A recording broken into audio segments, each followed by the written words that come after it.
Evening, everyone. Myself Gurkeerat Singh, Assistant Professor at Department of Chemistry. So today we are going to discuss about some basic theories regarding acid and base. This is one of the most important question for 2 and 5 marks for your final examination. So today we are going to discuss about acid and base. So in previous classes you have learned about the basic general theories about acids. As we all can see, general theories, students always write the acids are sour in taste. For example, citric acid जो कि हमारे नींबू में available होता है. आप lemon juice पीते हो जहाँ कोई लेमन का बेस्ड ड्रिंक लेते हो, it's sour in taste. It's because of citric acid present in it. तो citric acid जो होता है वो सिर्फ लेमन्स में तो नहीं होता, उसके अलावा जो भी हमारे पास सिट्रस फैमिली के फ्रूट्स हैं like oranges, they also contain citric acid. They are sour in taste. They have a property कि वो blue litmus को red में turn कर सकते हैं, so that they indicated as a acids. Also we have tartaric acid, for example. Tartaric acid is the major component available in tamarind. आप इमली खाते हो, it's sour in taste because of acid present in it. And some basic theories regarding about the base. They generally have pH more than 7. Those who don't know about the pH, so let's discuss about a quick look on the pH scale. जो हमारे पास pH scale होता है, it generally contains a value of 0 to 14. So हमारे पास जो acid के लिए range होती है, ये होती है 0 से 7 में. फर्स्ट हाफ 7 पार्ट जो है 0 से 7, फर्स्ट हाफ में हमारे पास एसिड्स प्रेजेंट होते हैं, एंड 7 to 14 पीएच वैल्यू जो उनकी होती है उनको हम बेसिक कंपाउंड्स बोलते हैं. सो हमारे पास जो कंपाउंड्स होंगे इनको दो कैटेगरीज में डिवाइड किया जाएगा, एसिड एंड बेस. तो हमारे पास न्यूट्रल आता है at the pH of 7. For example we have water which is a very great polar solvent. It's having a pH value of exactly 7 that's suitable for our body.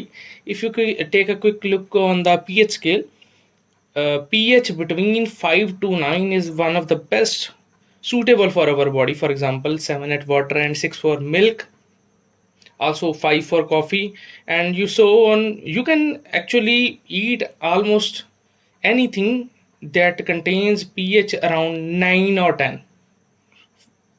Best suitable compounds are having pH between 1 to 10, and the one of the best ones are that contains pH between 4 to 8 or 4 to 7. For example, you drink sugar drinks. For example, you drink Coca-Cola, you drink Pepsi. They usually contain pH between 1 to 2. Some might have pH of 3 or 4. For example, 7-Up. If you drink like Coke or Pepsi, they generally have pH between 2.5 to 3. It means they are highly acidic in nature. That's why आपके जो दांत हैं वो बहुत जल्दी ख़राब होने शुरू होते हैं, आपका डाइजेशन वीक होना शुरू हो जाता है, आपकी इंटेस्टाइन में प्रॉब्लम आती है अगर आप ज़्यादा सॉफ्ट ड्रिंक्स कंज्यूम करते हैं तो, या ज़्यादा एसिडिक चीज़ें, आप गोलगप्पे खाना, मोमोज खाना, या स्पाइसी चीज़ें खाना ज़्यादा पसंद करते हैं तो आपके स्टमक में अल्सर हो सकते हैं. So let's go to the basic theory of base. जो आप छोटी क्लास में पढ़ते हैं, pH value greater than 7 रहेगी, 7 to 14. They are bitter in taste. They generally have a soapy characteristics. For example, soap as having a pH of 12, and the dish cleaner or rain cleaner, they generally have pH between 12 to 14. So they are basic in nature. They have soapy like texture and bitter in taste. They have the property to turn red litmus paper to blue when we form a chemical reaction. So this is our pH scale. If you have any doubt, you can ask, just comment below the video. We will discuss about them. So let's discuss few theories. हमारे पास majorly 3 theories हैं आपके syllabus में. First one is Arrhenius, second one is Bronsted-Lowry theory, and the third one is Lewis theory. So let's discuss first one is the Arrhenius theory. It was given in 1887. तो ये सबसे पुरानी theory है, तो पहले हम इसको discuss करते हैं. इसका एक बहुत मेजर, बहुत इंपॉर्टेंट रोल रहा है हमारे पास एसिड और बेस को डिस्टिंग्विश करने के लिए. तो according to Arrhenius, any substance that increases the concentration of H positive ions और hydrogen ions in the solution is known as acids. On the other hand, that solution जो कि हमारे पास OH या हाइड्रोक्साइड ग्रुप की concentration को solution में बढ़ा देते हैं, these are known as my base. मैं फिर से रिपीट कर रहा हूँ, वो कंपाउंड जिनको सॉल्यूशन में डालने पे हमारे पास H पॉजिटिव और हाइड्रोजन आयंस की कंसंट्रेशन बढ़ जाती है, these are known as my acids. On the other hand जो भी कंपाउंड हमारे पास सोल्यूशन बनाने पे OH नेगेटिव आयन की कंसंट्रेशन को बढ़ा देते हैं उनको हम क्या बोलते हैं, बेस बोलते हैं। Is it clear right now? So let's discuss right now कि हमारे पास मेजर चीज़ें क्या होंगी, उस पर 1 मिनट के लिए ध्यान देते हैं। हमारे पास जो मेजर चीज़ें हैं कृपया उस पर ध्यान दें। जो हमारे पास एसिड कंपाउंड होगा वो H पॉजिटिव आयन देगा और जो हमारे पास बेस होगा वो OH नेगेटिव आयन देगा। But there is a condition for Arrhenius कि ये सब चीज़ें सॉल्यूशन में होनी चाहिए। Now take a quick look. हमारे पास एक बहुत अच्छी एग्जांपल है, for example HCl।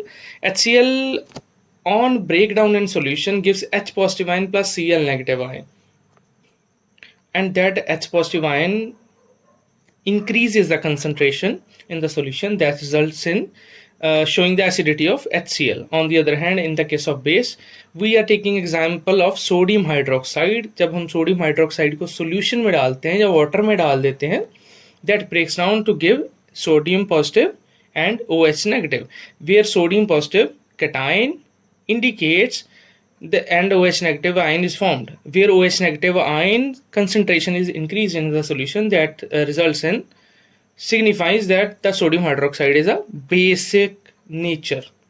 So there are certain limitation for that theory because it was proposed in 1887. तब हमारे पास रिसर्च के लिए ज़्यादा रिसोर्सेज नहीं थे as compared to the modern sciences. So पहली जो लिमिटेशन है, आर्हेनियस थ्योरी सिर्फ सॉल्यूशंस पे ही बेस्ड है, क्योंकि आर्हेनियस ने कहा था कि जो भी सॉल्यूशन में डालने पे कंपाउंड H पॉजिटिव आयन की कंसंट्रेशन को बढ़ा देगा वो एसिड होगा। ऑन दी अदर हैंड जो सॉल्यूशन में डालने के बाद रिजॉल्व होने के बाद OH की कंसंट्रेशन को बढ़ाएगा वो बेस की फॉर्मेशन करेगा। तो ये थ्योरी जो थी वो सिर्फ सॉल्यूशन पे बेस्ड थी। तो अकॉर्डिंग टू आर्हेनियस हम किसी सॉलिड को देख के नहीं बता सकते कि एसिड होगा या बेस होगा, क्योंकि हम उसको कैटेगराइज नहीं कर सकते। ये थ्योरी स्पेसिफिकली सिर्फ सॉल्यूशंस के लिए, we are talking about the water based systems, यानी सॉल्यूशंस की बात हो रही है। तो हमारे पास सिर्फ सॉल्यूशंस की बात हो रही है, सॉल्यूशन के बिना हम सॉलिड में या गैसेस स्टेट में ये नहीं बता सकते कि कौन एसिड है या कौन बेस है। सेकेंडली मैं इसकी एक बेटर एग्जांपल देता हूँ। Let's take a look at the structure of ammonia which is NH3। Ammonia की बात कर लेते हैं। तो अमोनियम जो है वो एक स्ट्रॉन्ग बेस है। अगर आप इसका स्ट्रक्चर देख पा रहे हो स्क्रीन के ऊपर, तो now you can clearly see कि अमोनिया के पास यानी NH3 के पास कोई भी एक हाइड्रोक्सी आयन नहीं है डोनेट करने के लिए। अगर हम आर्हेनियस थ्योरी की बात करें तो बेस की प्रॉपर्टी थी कि वो सोल्यूशन के डालने पर हाइड्रोक्साइड आयन की कंसंट्रेशन को इंक्रीज कर देता है। मगर अब हम जब भी अमोनिया का स्ट्रक्चर देखते हैं NH3, तो हमें कहीं भी स्ट्रक्चर में हाइड्रोक्सी आयन नहीं प्रेजेंट मिलता जो ये अमोनिया डोनेट कर पाए, मगर still ammonia acts as a base. तो यहाँ पे आके ये थ्योरी फेल हो जाती है, क्योंकि ये चीज़ें डिफाइन नहीं कर पाती। स्पेसिफिकली सोल्यूशन पे थी, सेकेंडली काफ़ी कंपाउंड्स को डिफाइन नहीं कर पाती कि वाई दे आर एसिड और base. Now take a quick look on the Bronsted Lowry theory. जो ब्रॉन्स्टन-ल्यूरी थ्योरी मिली थी वो हमें मिली थी 1923 में। उससे पहले हमारे पास सिर्फ आर्हेनियस थ्योरी थी, दैट वाज डिस्कवर्ड इन 1887। तो उसके बाद हमने सिर्फ उसी से काम चलाया था। उसके बाद हमारे पास सेकंड थ्योरी आती है 1923, दैट वाज परफॉर्म्ड बाय ब्रॉन्स्टन-ल्यूरी। तो ब्रॉन्स्टन-ल्यूरी के हिसाब से सॉल्यूशन में और सॉल्ट जो हमारे पास कंपाउंड पड़ा है, अगर वो H पॉजिटिव आयन यानी प्रोटॉन्स को डोनेट कर दे रहा है तो हम उसको एज अ एसिड कंसिडर करेंगे। On the other hand, if a substance that accepts the protons और H पॉजिटिव आयंस को एक्सेप्ट करता है, that will be categorised as my base. So let's take a quick look. For example HCl हम पहले भी discuss कर चुके हैं इन आर्हेनियस थ्योरी। हम ब्रॉन्स्टन-ल्यूरी में भी उसी को डिस्कस कर रहे हैं, क्योंकि हमारे पास एग्जाम्पल जितनी सिंपल रहेगी आपके लिए समझना उतना ज़्यादा बढ़िया और इजी रहेगा। Let's take a quick look on HCl। जो हमारे पास HCl है, तो HCl को हम जब भी वाटर में डाल देते हैं तो हमारे पास हाइड्रोनियम आयन की फॉर्मेशन होती है, which means H positive ion को डोनेट कर दिया गया है और हमारे पास Cl नेगेटिव आयन निकल जाता है। तो हमारा मेन फोकस रहेगा हमारे H पॉजिटिव आयन पे जो इसने डोनेट कर दिया है। ये डोनेशन ये सिग्निफाई करती है कि HCl as a acid act कर रहा है, जो कि आपकी स्क्रीन के ऊपर एक केमिकल रिएक्शन दी गई हुई है। Now take a quick look on the base. हम बेस की भी बात कर लेते हैं। तो हमने अकॉर्डिंग टू ब्रोंस्टेड-लियोरी थ्योरी हमने ये पहले सिग्निफाई कर लिया था कि वो कोई भी सब्सटेंस जो H पॉजिटिव आयन या प्रोटॉन्स को एक्सेप्ट कर लेगा, हम उसको बेस कंसीडर करेंगे। तो बेस कंसीडर के लिए हमने एग्जांपल ले लिया है सिंप्लीफाई करने के लिए अमोनिया का, क्योंकि हम वही एग्जांपल रिपीट कर रहे हैं ताकि आपकी अंडरस्टैंडिंग बेटर रहे। तो अमोनिया जो है, जब हम इसको वाटर में डाल देते हैं तो ये अमोनिया क्या करता है, वाटर का ब्रेक डाउन होता है H positive and OH negative ion में। अगर मैं आपको स्क्रीन पे लिख के बता पाऊँ तो जस्ट 1 सेकेंड। अगर हम अमोनिया की बात कर लेते हैं, जब वाटर की बात कर लेते हैं, वाटर की बात कर रहे थे, सो लेट्स डिस्कस। हमारे पास वाटर का ब्रेक डाउन होता है that gives H positive ion and OH negative ion. अगर आप सभी को याद होगा तो बहुत अच्छी बात है, अगर आपको ध्यान में नहीं है तो मैं आपको फिर से रिपीट करवा दे रहा हूँ, इसमें कोई दिक्कत वाली बात नहीं है। ओके, सो हमारे पास है OH negative ion and H positive ion जो हमें वाटर के ब्रेकडाउन से मिले गए। तो हमारे पास है अमोनिया, तो हम अमोनिया पे ध्यान देते हैं ज़रा। Sorry, let's take a quick look on our slide. Yeah here it is. तो हमारे पास जो है वाटर का ब्रेकडाउन हो गया इन H positive and OH negative ion.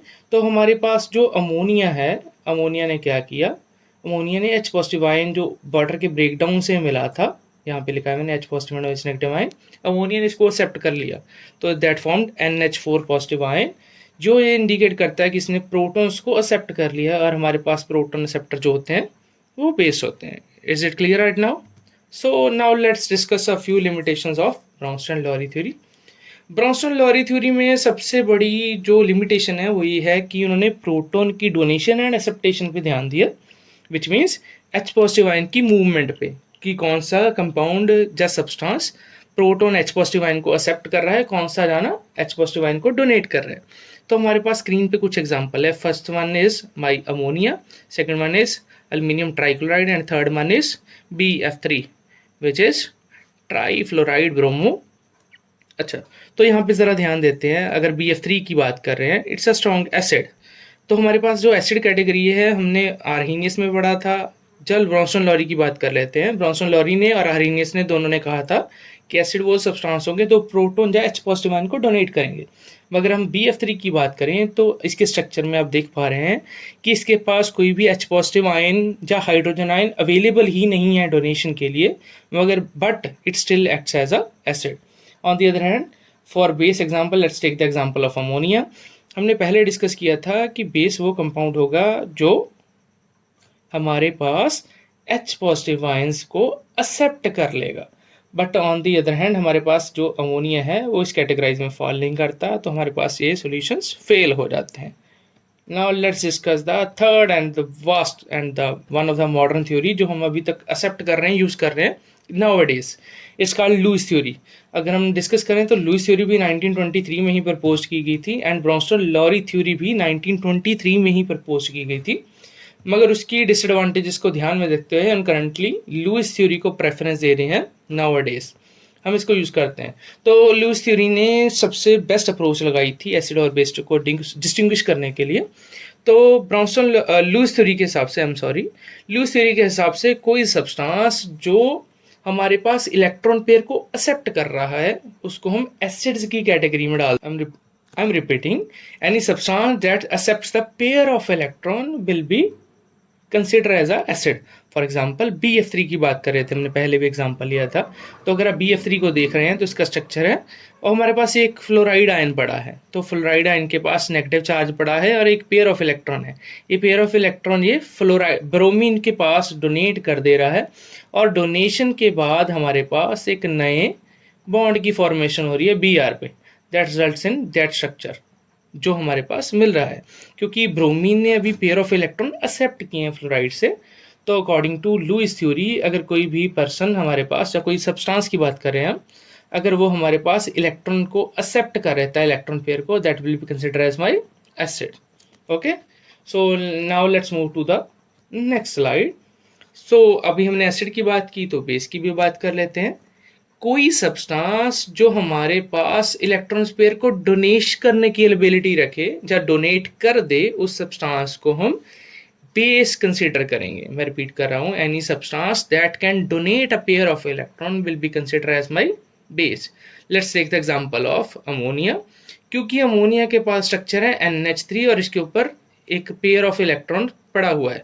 अब ये पेयर ऑफ इलेक्ट्रॉन ये डोनेट कर सकता है, क्योंकि हमारे पास अगर H पॉजिटिव आयंस की बात करें तो जो H पॉजिटिव आयन होते हैं इसके पास हाइड्रोजन के पास एक ही इलेक्ट्रॉन होता है। जब वो इलेक्ट्रॉन डोनेट कर दिया जाता है तो इसके पास पॉजिटिव चार्ज आता है, which means it's electron deficient in nature. तो ये तो बॉन्ड खुद तो नहीं बना सकता, तो बॉन्ड बनाने के लिए कोवेलेंट बॉन्ड के लिए हमें 2 इलेक्ट्रॉन चाहिए होते हैं, which means we need a pair to form a bond, covalent bond. So इसके पास तो एक ही इलेक्ट्रॉन था, वो डोनेट कर चुका है, इसके ऊपर पॉजिटिव चार्ज इस चीज़ को सिग्निफाई कर रहा है। तो हमारे पास एक ही ऑप्शन है कि अमोनिया अपना पेयर ऑफ इलेक्ट्रॉन डोनेट करे ताकि वो हाइड्रोजन से बॉन्डिंग कर पाए। क्योंकि अभी नाइट्रोजन ने अपना पेयर ऑफ इलेक्ट्रॉन डोनेट किया है, तो अकॉर्डिंग टू लुईस थ्योरी कोई सब्सटेंस अगर वो अपने इलेक्ट्रॉन पेयर को डोनेट कर देता है तो हम उसको एज अ बेस कंसिडर करते हैं। सभी को समझ लग गया? मैं फिर से रिपीट कर दे रहा हूँ। अकॉर्डिंग टू लुईस थ्योरी, जो हमारे पास मॉडर्न थ्योरी है, उसके हिसाब से कोई भी सब्सटेंस, मैं एग्जांपल ले रहा हूँ BF3 की, अगर वो किसी अदर सब्सटेंस से पेयर ऑफ इलेक्ट्रॉन रिसीव कर लेता है या एक्सेप्ट कर लेता है तो हम उसको एज अ एसिड कंसिडर करेंगे। ऑन द अदर हैंड, अगर कोई सब्सटेंस हमारे पास पेयर ऑफ इलेक्ट्रॉन को डोनेट कर दे, फॉर एग्जांपल कि हम एक एग्जांपल ले रहे हैं, पेयर ऑफ इलेक्ट्रॉन डोनेट कर रहा है, अगर वो पेयर ऑफ इलेक्ट्रॉन डोनेट कर देता है, if any substance donates pair of electron it will be consider as base. तो हमारे पास ये सबसे अच्छी और सबसे बढ़िया थ्योरी थी। हमने 3 बेसिक थ्योरी डिस्कस की हैं जो आपके 2 और 5 मार्क्स के क्वेश्चन के लिए इंपॉर्टेंट है। First one is Arrhenius theory. According to Arrhenius, कोई सब्सटेंस अगर सॉल्यूशन में डालने पे H पॉजिटिव आयंस को की कंसंट्रेशन सोल्यूशन में इंक्रीज कर देता है, जहां हम ऐसा बोल सकते हैं कि H पॉजिटिव आयन सोल्यूशंस में डोनेट कर देता है, तो हम उसको एज अ एसिड कंसीडर करेंगे। ऑन दी अदर हैंड, अगर कोई सब्सटेंस OH नेगेटिव और हाइड्रोक्सी आयंस की कंसंट्रेशन सोल्यूशन में बढ़ा दे, और we can say if any substance that donates OH negative और hydroxy ions to the solution और increases concentration of hydroxy ion in the solution, they will be considered as my base. For example, sodium hydroxide, acid के example ले रहे हैं हम HCl. And the second theory was Bernstein-Lowry theory that was proposed in 1923. According to this, कोई भी substance जो proton को donate कर दे, स्पेसिफिकली प्रोटॉन, हम H पॉजिटिव आयन हाइड्रोजन की बात कर रहे हैं, अगर हम प्रोटॉन डोनेट कर रहे हैं then we will be consider as acid. अगर हम प्रोटॉन्स को एक्सेप्ट कर रहे हैं तो हम बेस की कहेंगे। फॉर एग्जांपल के लिए HCl जो ब्रेकडाउन के H पॉजिटिव और Cl नेगेटिव आयन देता है। H पॉजिटिव आयन यहाँ पे वाटर के द्वारा कंसिडर कर लिया गया है या एक्सेप्ट कर लिया गया, तो HCl हमारे पास एसिड है क्योंकि ब्रेकडाउन पे इसने H पॉजिटिव आयंस दिए। ऑन दी अदर हैंड, हम अमोनिया एक एग्जांपल लेते हैं, जब वाटर से रिएक्शन कराया तो इसने वाटर से प्रोटॉन को एक्सेप्ट कर लिया, वाटर का ब्रेकडाउन हुआ H positive OH negative ion में, ये H पॉजिटिव हमारे पास अमोनिया पे शिफ्ट हो गया। अगर आप नहीं देख पा रहे तो मैं एक बार पॉइंट कर देता हूँ। वाटर का ब्रेकडाउन हुआ है H positive OH negative ion में, अब हम इसमें से सिर्फ H पॉजिटिव आयन जो है इसको मूव करवा देते हैं टूवर्ड्स अमोनिया। अगर ये अमोनिया पे मूव होता है तो हमारे पास NH4 पॉजिटिव आयन बनता है, that indicates the formation of base, जो कि हमारे पास है। क्लियर हो गया जी? Now let's move to the next slide ताकि हम तीसरी भी एग्जांपल ले पाए, which is our Lewis theory. According to Lewis, any substance that accepts the pair of electron that will be considered as my acid. For example, BF3, ये proton electron का pair accept कर रहा है from fluorine, तो हमारे पास ये structure बन रहा है, this is BF4 negative, that indicates the movement of pair of electrons to from fluorine to bromine, विच मीन्स हमारे पास जो BF3 है क्योंकि इलेक्ट्रॉन पेयर एक्सेप्ट कर रहा है तो that will be consider as my acid. On the other hand, हमारे पास है अमोनिया NH3, क्योंकि बेस की था जो कि इलेक्ट्रॉन पेयर डोनेट कर सके, यहाँ H पॉजिटिव बढ़ा है तो अपनी पेयर ऑफ इलेक्ट्रॉन इसको डोनेट कर रहा है ताकि बॉन्ड की फॉर्मेशन हो सके और NH4 पॉजिटिव आयन बन सके। So it's our base. यहाँ पे हमारा क्या हो जाएगा, इलेक्ट्रॉन पेयर कौन डोनेट कर रहा है, अमोनिया, तो अमोनिया हमारा बेस हो जाएगा। अच्छा, ये हमारी सबसे मॉडर्न थ्योरी है, हम इसको यूज करते हैं, बट इसकी कुछ सर्टेन लिमिटेशंस भी हैं क्योंकि nothing can be perfect. So let's start with first limitation, too broad. Let's discuss. हमारे पास ना एसिड बेस के लिए क्राइटेरिया होता है, तो हमारे पास वास्ट अमाउंट ऑफ कंपाउंड्स हैं, तो हमारे पास उनको समझने के लिए या उनको एसिड बेस में डिस्टिंग्विश करने के लिए एक वास्ट क्राइटेरिया बन जाता है। सेकेंडली हमारे पास कुछ ट्रेडिशनल तरीके थे एसिड और बेस को ढूंढने के, जो हम पहले पढ़ चुके हैं बेसिक जनरल थ्योरीज में। तो ल्यूइस थ्योरी में कुछ एसिड और बेस उन जनरल जहाँ ट्रेडिशनल थ्योरीज के साथ रिजेंबल नहीं करते, जिसकी वजह से उनको सिग्निफाई करना या डिस्टिंग्विश करना काफ़ी डिफिकल्ट हो जाता है। सेकेंडली हम पुरानी थ्योरीज अगर पढ़ लेते हैं ट्रेडिशनल वे के हिसाब से, जो भी हमारे पास एसिड होंगे उनका जो पीएच होगा वो 7 से कम होगा, लेस देन 7 होगा, and on the other hand acid का पीएच हमारे पास होगा that will be greater than 7। But Lewis theory जो है वो पीएच पे ज़्यादा ध्यान नहीं देती, क्योंकि ये पीएच के साथ और प्रोटॉन की मूवमेंट के साथ ज़्यादा सिग्निफाई नहीं करती, तो जिसकी वजह से हम सिर्फ प्रोटॉन के बेस पे किसी और पीएच के बेस पे किसी को एसिड और बेस के हिसाब से डिस्टिंगफाई नहीं कर सकते in the case of Lewis theory. On the other hand complexity, हमारे पास जो पुराने तरीके थे एसिड और बेस को ढूंढने के वो काफ़ी हम कहें तो ईजी थे इसके कंपेरेटिवली, क्योंकि अगर हम बात कर रहे हैं एक सिंप्लीफाइड रिएक्शन के लिए, हम सिंप्लीफाइड रिएक्शन के लिए 2 या 3 स्लाइड पीछे चलते हैं ताकि मैं आपको वो एग्जांपल दिखा सकूं जो मैं आपको दिखाना चाहता हूँ। Let's take a quick look of HCl and water reaction. HCl को वाटर के साथ रिएक्ट कराते हैं तो HCl का ब्रेकडाउन होता है H positive and Cl negative ion में, और जो H पॉजिटिव आयन है वो वाटर की से साथ एक्सेप्ट कर लिया गया है, that results in the formation of H3O positive ion and Cl negative ion, जो हमारे पास क्लोराइन आयन की कंसंट्रेशन रहेगी वाटर के अंदर। तो हमारे पास जो ब्रेकडाउन हुआ है ये एक सिंप्लीफाइड रिएक्शन है, इसमें हम क्लियरली देख पा रहे हैं कि कौन सा कंपाउंड है जो प्रोटॉन को एक्सेप्ट कर रहा है, कौन सा कंपाउंड है जो प्रोटॉन्स को एक्सेप्ट नहीं कर रहा है या डोनेट कर रहा है। तो हम क्लियरली डिस्टिंगफाई कर सकते हैं कौन एक्सेप्ट कर रहा है कौन डोनेट कर रहा है। But on the other hand in the case of complex reactions it's very difficult to signify कि कौन सा कंपाउंड जो है वो एक्सेप्ट कर रहा है और कौन सा डोनेट कर रहा है। So it's going to be quite tricky कि हम लुईस के हिसाब से कुछ ट्रिकी रिएक्शंस में डोनर और रिसेप्टर ढूंढ पाए, एंड समटाइम्स कुछ स्पेसिफिक कंडीशंस में कुछ particular receptor as a donor भी बिहेव कर देते हैं, और कुछ donors under some specific scenario और conditions they behave as a acceptor. तो हमारे पास एक्सेप्टर्स और इलेक्ट्रॉन पेयर रिसेप्टर या इलेक्ट्रॉन पेयर डोनेटर को ढूंढना काफ़ी डिफिकल्ट हो जाता है, तो इसीलिए ये थोड़ा मेथड कम्प्लेक्स हो जाता है। तो अदरवाइज इट्स क्वाइट इजी कि आप सिर्फ इस पे ध्यान दें कि कौन सा बंदा हमारे पास जो है जो इलेक्ट्रॉन पेयर को एक्सेप्ट कर रहा है वो हमारे पास हो जाएगा acid. On the other hand जो हमारे पास H पॉजिटिव आयंस को डोनेट कर देगा, जहाँ इलेक्ट्रॉन पेयर को डोनेट कर देगा, that will be consider as my base. Hope आप सभी को ये रिएक्शन बड़े आराम से समझ आई होगी। अगर आपका कोई भी डाउट है और आपको कोई चीज़ ना समझ लगी हो तो कृपया वीडियो के नीचे कमेंट कर देना, मैं आपको वो चीज़ दोबारा रिपीट करके एक अच्छे तरीके से समझाने की कोशिश करेंगे। और for other videos for important questions please आप चैनल को सब्सक्राइब कर लीजिए, and thank you very much. Have a great day.